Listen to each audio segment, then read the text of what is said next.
I don't read travel books much. Not that I entirely lack interest in the cultural content of any particular country, but I do just find myself skipping straight to the food section. Frankly though, I prefer to get myself in the mood for a holiday by wallowing in cookery books. Though what happens mostly is that I read the food books instead of going on holiday. But that's the way I like it. I really believe that so often to travel culinarily is better than to arrive.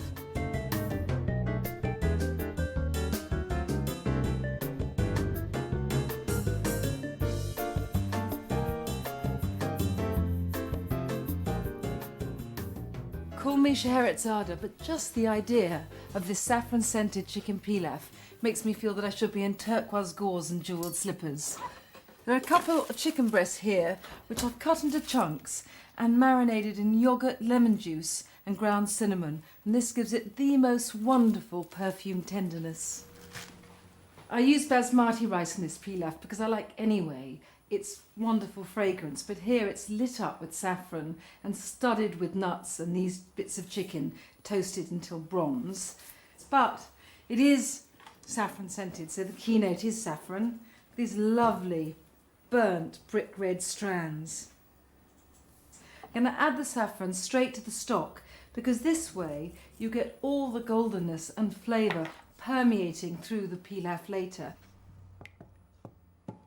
Taste is very hard to convey in words. For me, the best description of taste ever is in a Huxley novel, Time Must Have a Stop, when a young man drinks champagne for the first time and describes it as apple peeled with a steel knife. And sort of borrowing from that a bit, I think that saffron really has a sort of rusty egginess. It's got astringency, but it's got richness as well. I'm just going to leave that and get on with the rice itself. I want to put butter and oil, but mostly butter, just a tablespoonful really, to stir in the rice first, just let it melt. Because the point again is always balance, and you have lightness but also sumptuousness, and some oil. This doesn't make it sort of heavy, it just adds slight richness, and I want this. There's something about a pilaf anyway which is a feast. And I've got a litre of stock, so I need half that amount, so 500 grams of rice, basmati. The wonderful thing about basmati rice is it takes really 10-15 minutes to cook. Always my rice of choice. And just toss into the butter. Stir through just till it gets coated lightly and is glossy.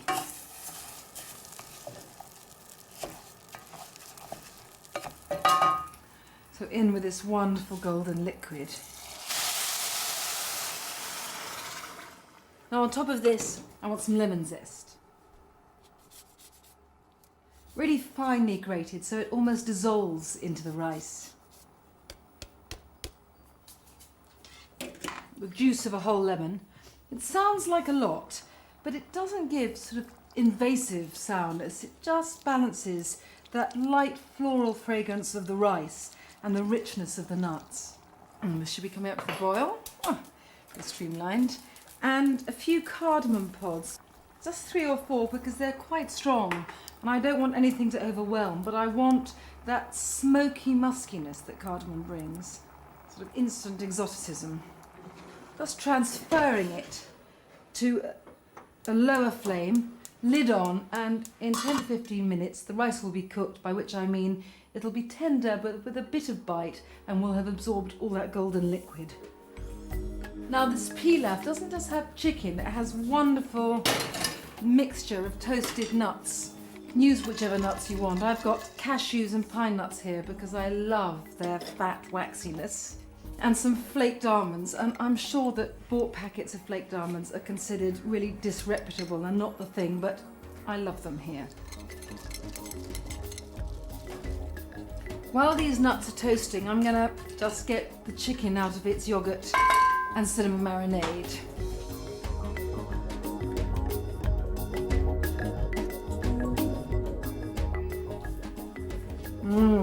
These nuts are just how I want them, burnt and bronzed, so I can dispense with them. Now I need to give the chicken the same treatment, but for the chicken, need a bit of oil.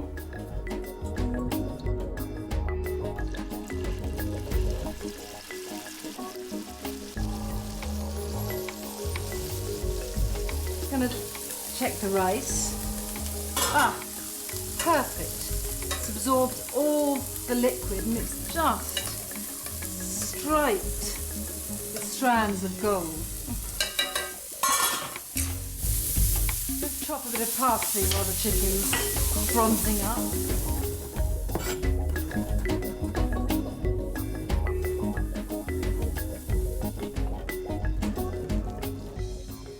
Right, we're just talking about an assembly job now, which I always like.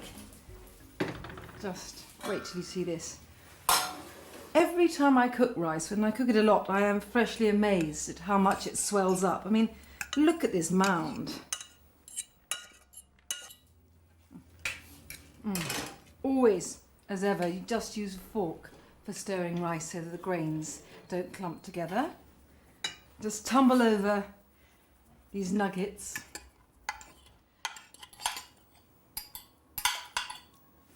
Most of the bronze nuts can go in now, I think. Still wonderful and warm. Beautiful. Just toss everything gently so it's mixed.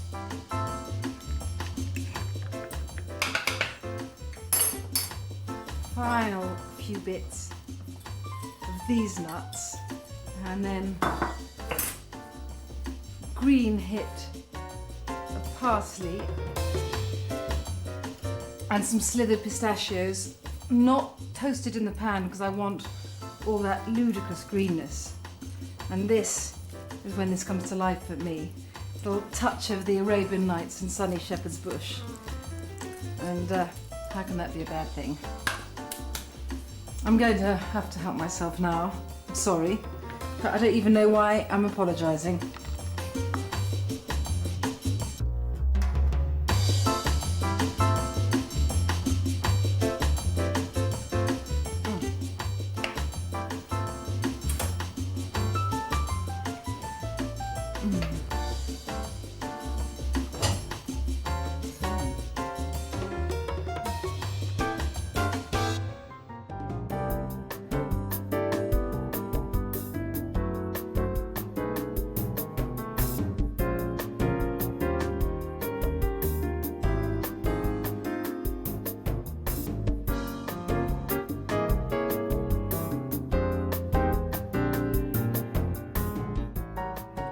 For me, a semifreddo is the platonic ideal of an ice cream.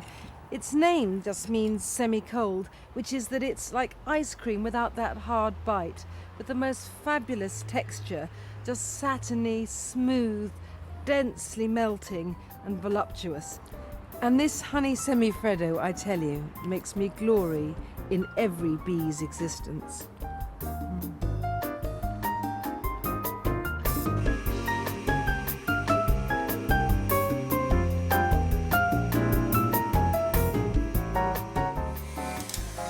Before you start the semifreddo, you need to whisk 300 millilitres of double cream. But I have to say, they do sell it in cartons of 284, so I wouldn't worry about the missing 16 millilitres. It's a honey semifreddo, so I get my honey in. 100 mils, good runny honey. Look, beautiful. 1 egg. And 4 yolks. And I use these beautiful orange yolked Italian eggs, which means that the semifreddo will have sort of a deeper intensity. But don't worry if you use ordinary eggs and it's paler. It'll still taste lovely. And last one. Now this is a very straightforward contraption, a pan with a bit of water at the bottom and this bowl suspended over it so that I'm going to heat the honey and eggs without actually letting the water touch them, so they were not going to split or anything. I just want it to warm, not get so hot that we have scrambled eggs. I mean, of course, you could use one of those handheld electric mixers, but I want nothing to rupture my sewing mood. I happen to love a Semifreddo more, I think, than ordinary ice cream. I love that melting texture rather than that teeth-aching sharpness. But one of the fabulous things about it is that it's much easier to make than ice cream. Just 3 ingredients and some whisking. Unlike ice cream, you're not making a custard first and you're not churning it once it's freezing or taking it out of the deep freeze and mixing it up. Now this is just how I want it. Beautifully yellow and mousily aerated and voluptuously swelling. So it's just a question of taking it off the heat and folding it into the cream mixture. And that's really, really all there is to this. Beautiful. And fold in. Don't worry about this, just keep calm and gentle. There.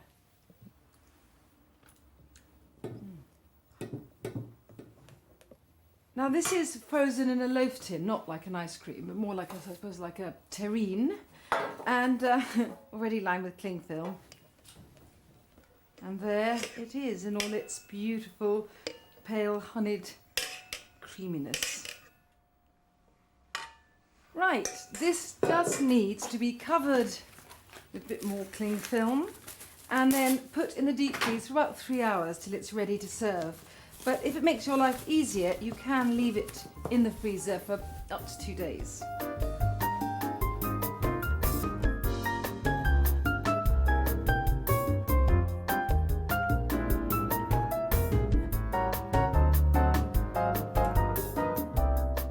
And I love to eat this unmoulded, then sliced and drizzled with some more fabulous amber honey. And just to complete that resiny taste, sprinkle with some toasted pine nuts.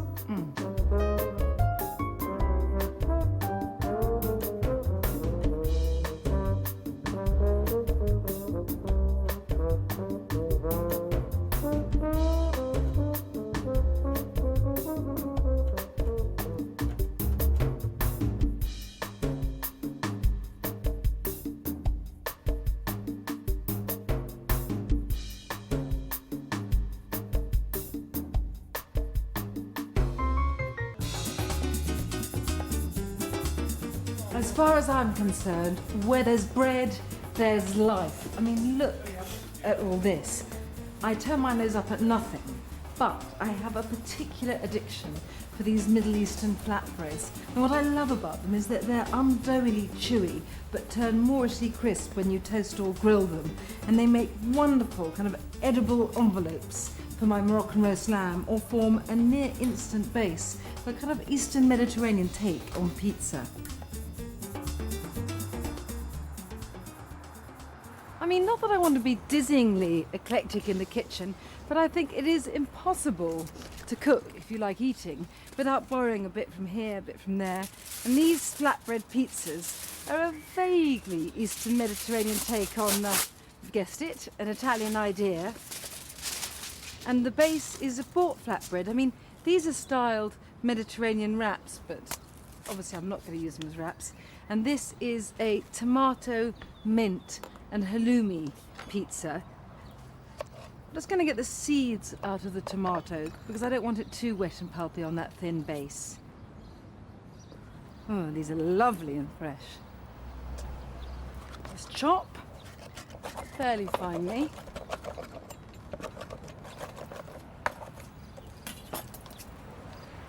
And just smooth these now pulpy tomatoes over the flatbread.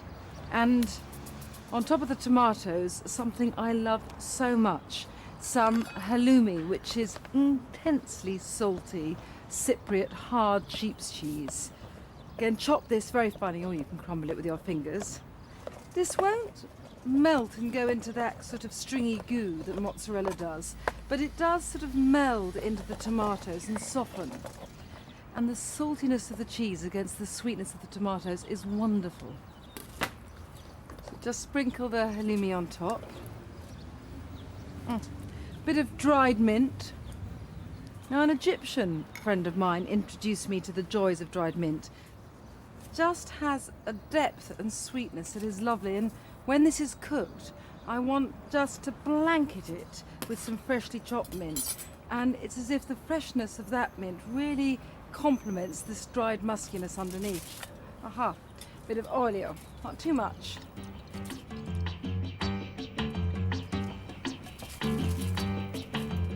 Just drop it on the barbecue. Won't take very long. You just want that thin base to crispen a little bit more and the cheese just soften a little in the heat. As you can imagine, these flatbread pizzas lend themselves to pretty well any kind of elaboration or topping you want. And this is a Chilean coriander pizza with some ground coriander, lovely, sort of intensely, deeply grassy. And pour in a bit of oil, and just as the mint, halloumi and tomato pizza is sort of partnered by some fresh mint at the end, so this has to have a really lovely leafy covering of fresh coriander once it comes off the barbecue. It works so well pairing the sort of scorched, nutty spiciness of the ground dried herb with the final smattering of the fresh. These aren't thick, wodgy pizzas. I mean, there's something a bit poppadom-like almost about their base. Okay, so on with this. And finally, something I really love, such an easy thing to do, a za'atar flatbread. Now, za'atar is a bought Middle Eastern spice blend. It's a mixture of wild thyme, sesame seeds and ground sumac. All I'm going to do, so you can see how easy it is mix that with a bit of oil, a bit of brushwork I'm in the mood for. Let's brush this on.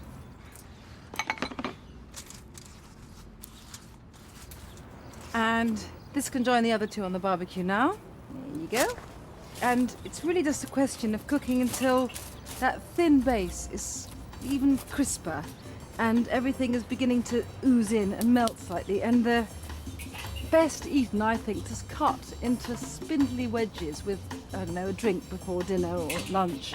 I'm going to put this on just for a minute just to speed up the process because I'm too impatient, and start chopping my herbs to go over the pizzas when they come off the barbecue.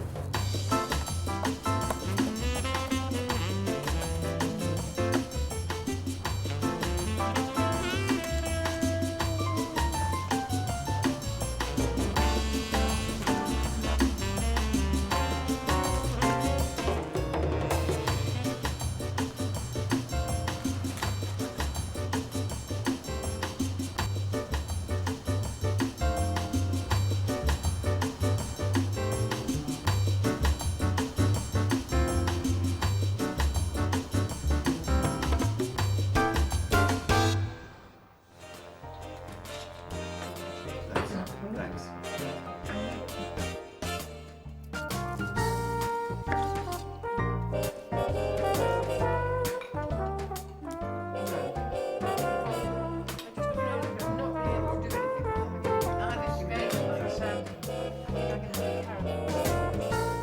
I mean, I have to say, I call this Moroccan roast lamb, but I don't think this is how Moroccans cook lamb, but it's how I cook it when I want to bring Morocco to me. It is just a leg of lamb here, which is transformed so far from your idea of a normal Sunday roast by my magic ingredient, the most wonderful Moroccan spice blend, Ras El Hanout, containing just about every exotic spice you can imagine, and flecked with rose petals. Oh, so beautiful. I have to read this to see exactly what's in it, because there's so much. Galangal, the rosebuds, ginger, cardamom, cayenne, allspice, lavender, cinnamon, and about twice as many as that, including absolutely some Nigella seeds. And I need to mix some lemon juice, some minced garlic,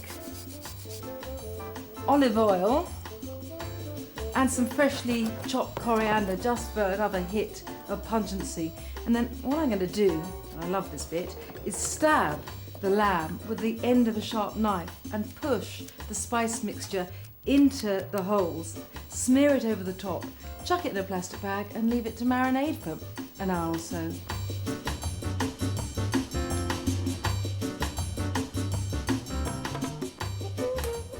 I've taken the lamb out of its bag and look, you can see it's still beautifully covered with its marinade. I've preheated the oven to gas mark 6, that's 200 degrees centigrade, and I'm going to give it an hour and a half, by which time it'll be aromatically blackened on the outside, and I do mean charred, but still juicily pink and tender within.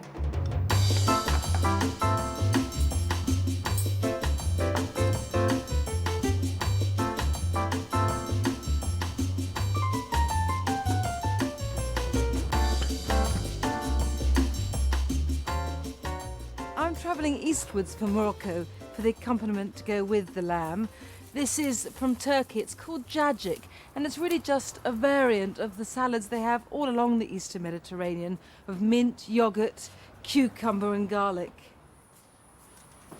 The lamb is about to come out of the oven, so it's a perfect time to make the cacik. I did peel and chop this cucumber, and this couldn't be simpler. It's just a question of mixing all the ingredients together. So after the cucumber, some wonderful Greek yogurt, and what I love about this is the contrast between the smooth coolness of the yogurt and the heady scented-ness of the spiced lamb. Oh, and I love it as well, stuffed into warmed pita breads for sort of different kind of cucumber sandwich. A garlic clove is what I need. More if you want this really hot. Just grate it in, mince it in. Some dried mint, just a sprinkling. And some lovely crunchy salt. And of course, some freshly chopped mint from the garden.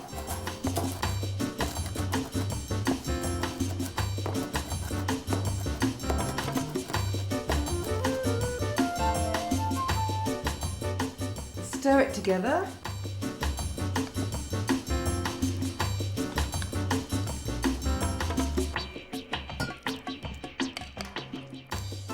What I want to do now is drizzle with a lovely green ribbon of olive oil. Beautiful. And a final sprinkling of mint. Perfect. Yes, of course, there will be ones that you don't